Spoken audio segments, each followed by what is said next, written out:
Hi, I'm Victoria Mason and I'm one of the Society's buyers. While our Italy buyer Sarah Knowles is on maternity leave, I've had the joy and privilege of compiling our En Primeur Barolo campaign this year. And what a year to step in with the release of the stunning 2021 vintage. I've tasted extensively in Piemonte in October and in London in October and all throughout November and early December here at our Stevenage offices, and I'm going to give you my perspective on the vintage.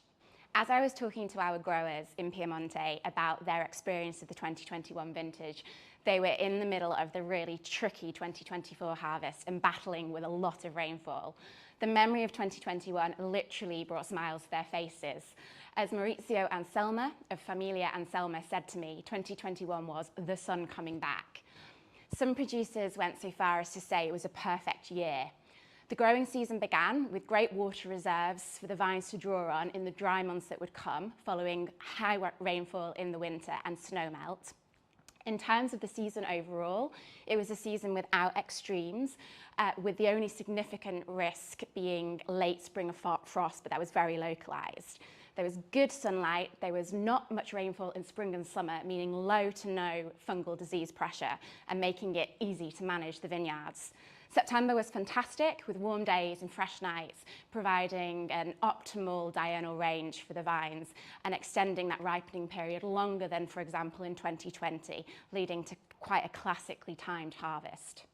I travelled to Barolo with our former Italy buyer, Sebastian Payne, and both of us were struck by how clearly the wines expressed their, in some case, minute differences in the respective sites. The wines had such distinctive personalities this vintage. Tino Colla of Poderi Colla put it beautifully. He said, "Serious wines speak dialect." The 2021 vintage is a remarkable vintage for exploring the many different dialects of Barolo's terroir. Two words emerged as I was tasting in Piemonte to describe the 2021 vintage.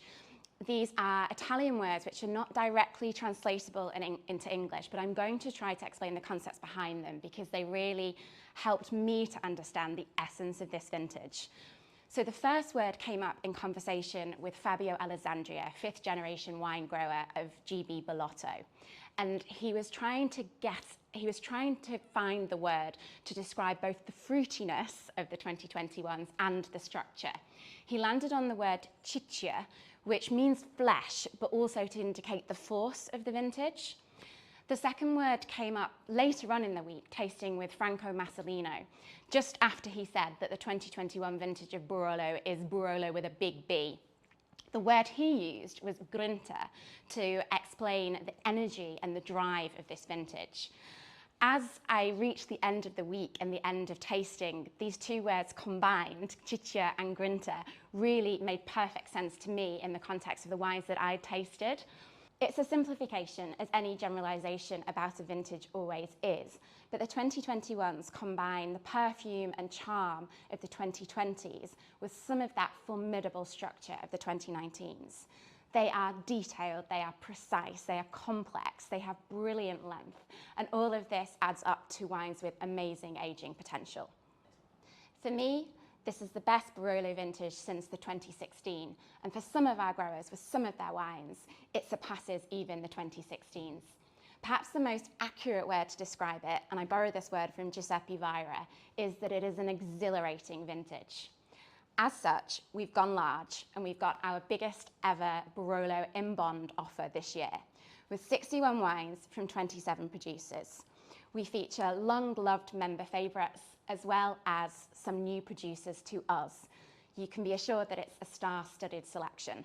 Last year, in an inspired move by Sarah Knowles, we organised our Barolo offer for the first time by commune or village in order to help you navigate the different expressions of Barolo.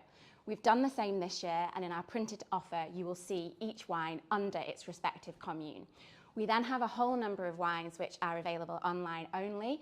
These will be very easy to identify on the website, and when you click through and read the tasting notes, you will see which commune they come from, which specific crus, and if they're in an intercommunal blend, which different communes they are blended from. We also have 3 mixed cases, one of which focuses on an exploration of the communes of Barolo, so featuring 6 different wines, each one from a different commune, which I have selected because I think it best represents the typical style of that commune. It can be helpful to think of Barolo as a region in terms of east to west. So in the east side, you've typically got the older, poorer soils of the Cerevalian era, which are based on sandstone and clay. And these typically yield wines which have got firm, dense structures and which can take years to unfurl. So Serralunga d'Alba is an example of a commune on the east side. As we move to the west, we move to younger soils based on blue marls of the Tortonian era. These richer soils typically yield wines with more perfume, more breadth, and these wines can be approached earlier in some cases. And then through the middle of the region, you have something of a middle ground between the aromatics of the west and the structure of the east. I hope you enjoy exploring this offer and adding some of these captivating wines to your cellar. I'm certainly looking forward to doing the same myself.